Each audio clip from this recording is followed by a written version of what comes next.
Vaksin datang, orang Kristen mesti gimana?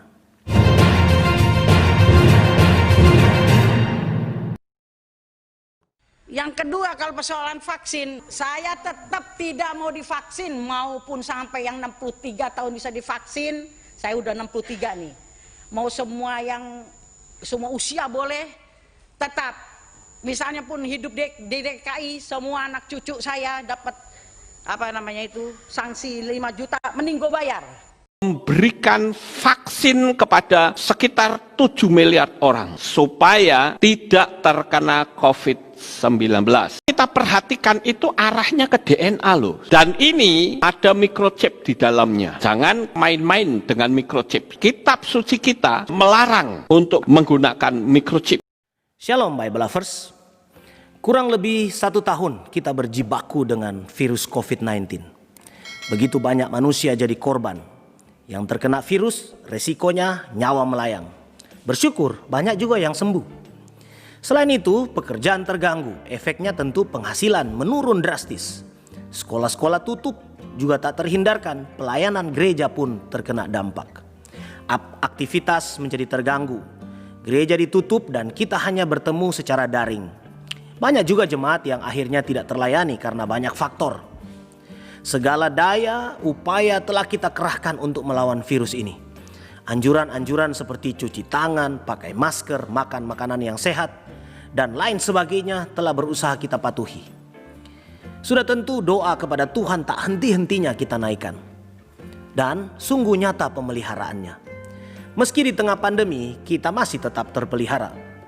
Pokok doa yang selama ini kita naikkan adalah, Tuhan, tolonglah pemerintah untuk menangani masalah COVID ini.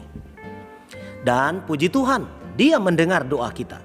Di awal tahun 2021 ini, pertolongan Tuhan datang dan bentuknya adalah vaksin. Apa itu vaksin? Menurut Kamus Oxford, vaksin adalah zat yang digunakan untuk merangsang produksi antibodi dan memberikan kekebalan terhadap satu atau beberapa penyakit. Yang dibuat dari agen penyebab suatu penyakit, produknya, atau pengganti sintetisnya.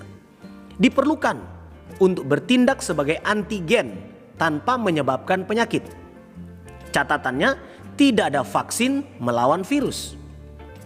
Sekarang masalahnya, sebagian orang Indonesia menolak divaksin dengan vaksin COVID-19 ini. Lalu, sebagai orang Kristen kita harus bagaimana? Nah, menurut saya ada 3 sikap yang perlu kita miliki. Pertama, pilihlah kehidupan. Sejak 0 tahun, sebagian besar dari kita telah menerima vaksinasi. Entahkah polio, cacar, meningitis, dan sebagainya. Sesaat setelah vaksin diberi, kadangkala memang ada efeknya. Seperti suhu badan meningkat atau demam atau semacamnya. Tetapi apakah itu resiko terbesar? Bukan. Resiko terbesarnya adalah kalau tidak menerima vaksin-vaksin tersebut, bisa terjadi kelumpuhan, bahkan nyawa bisa melayang. Sekarang soal vaksin COVID-19 yang katanya belum teruji karena baru pertama kali dipakai. Kita belum melihat efeknya ke depan. Vaksin-vaksin yang lain juga waktu pertama dahulu begitu. Ada pemakaian pertama kalinya. Ada sebuah kisah menarik sebagai ilustrasi. Dalam film yang diangkat dari kisah nyata berjudul 127 Hours, film ini menyajikan pengalaman bagaimana seorang pria harus bertahan hidup setelah terjatuh di sela-sela tebing lalu tertimpa batu sebesar 360 kg di Blue John Canyon, Utah. Dalam pendakiannya, ia terperosok ke dalam sela-sela tebing dan tertimpa batu sehingga tangannya terjepit selama 127 jam. Akhirnya, pria ini tetap hidup sebab ia memilih memotong tangannya sendiri. Ya, dia selamat meski kehilangan salah satu tangannya. Ingatkah Anda perkataan Tuhan Yesus dalam Matius 5 ayat 29? Maka jika matamu yang kanan menyesatkan engkau, cungkilah dan buanglah itu. Karena lebih baik bagimu jika satu dari anggota tubuhmu binasa daripada tubuhmu dengan utuh dicampakkan ke dalam neraka. Memang konteksnya agak berbeda. Namun menurut saya pilihannya sama, yaitu kehidupan. Dalam Yohanes 10 ayat 10b, Tuhan pun berkata, "Aku datang supaya mereka mempunyai hidup dan mempunyainya dalam segala kelimpahan." Jadi, pilihlah hidup dengan mendukung vaksinasi ini. Kedua, percayalah pemerintah. Anda pasti tahu ayat ini, Yeremia 29 ayat 7. "Usahakanlah kesejahteraan kota kemana kamu aku buang, dan berdoalah untuk kota itu kepada Tuhan, sebab kesejahteraannya adalah kesejahteraanmu juga." Menurut saya, salah satu bentuk penerapan ayat ini adalah mengutamakan kepentingan umum daripada kelompok atau pribadi. Janganlah kita menjadi egois dengan menolak divaksin. Jika memang kita memenuhi syarat, terimalah vaksin itu.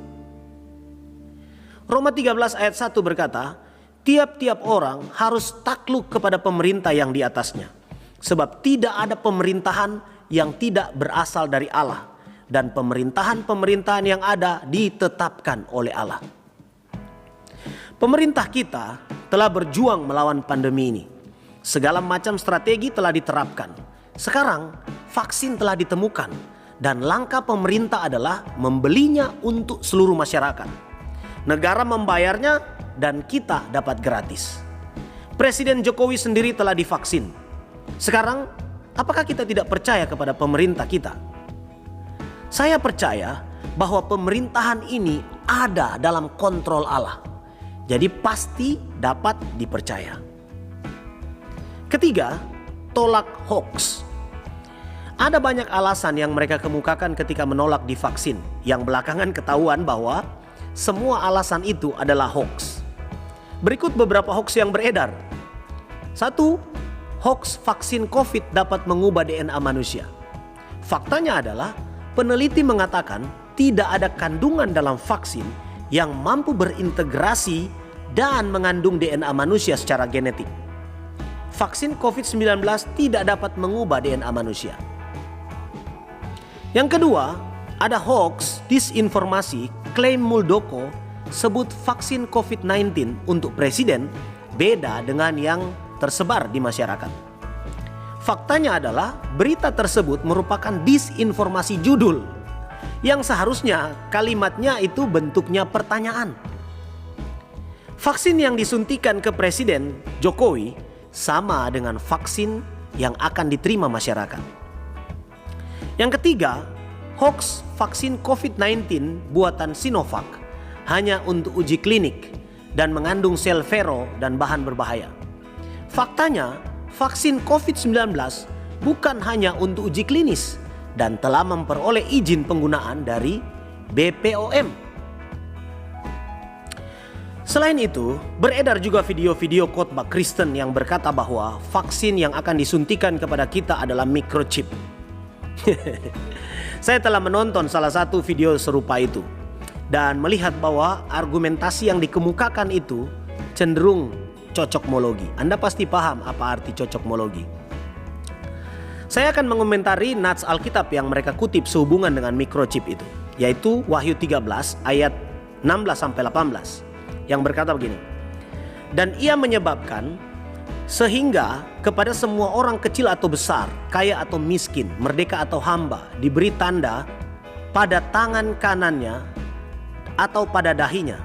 Dan tidak seorang pun yang dapat membeli atau menjual selain daripada mereka yang memakai tanda itu, yaitu nama binatang itu atau bilangan namanya." Yang penting di sini ialah hikmat. Barang siapa yang bijaksana, baiklah ia menghitung bilangan binatang itu. Karena bilangan itu adalah bilangan seorang manusia. Dan bilangannya ialah 666. Begini singkatnya. Jika kita mempelajari kitab Wahyu secara waras, maka akan kita temukan bahwa pasal 1-3 itu bicara tentang masa gereja. Masa di mana gereja melayani Tuhan di bumi, memberitakan Injil. Pasal 4-19, masa pencurahan murka Allah. Ada 7 meterai, 7 cawan, 7 sangkakala. Itu biasa disebut masa antikristus, masa tribulasi. Pasal 20 itu bicara tentang kerajaan 1000 tahun, kerajaan milenium. Pasal 21 langit baru dan bumi baru. Nah, teks yang mereka rujuk adalah pasal 13, yang mana itu terjadi selama masa tribulasi. Masa pencurahan murka Allah, 7 meterai, 7 cawan, 7 sangkakala. Masa antikristus. Saya tidak tahu pandangan eskatologi Anda, tetapi saya tidak percaya bahwa pengikut Yesus akan turut menerima murka Allah pada masa tribulasi tersebut. Jadi, tidak ada hubungan antara vaksin COVID-19 ini dengan tanda pada tangan kanan atau pada dahi dalam Wahyu 13 ayat 16 itu, yang mereka sebut sebagai microchip. Begitulah cawa bekis, cara waras belajar kitab suci. Jangan takut divaksin, jangan percaya hoax, percayalah pada providensia Allah. Jangan lupa like, share, dan subscribe. Tuhan memberkati Anda. Sampai jumpa.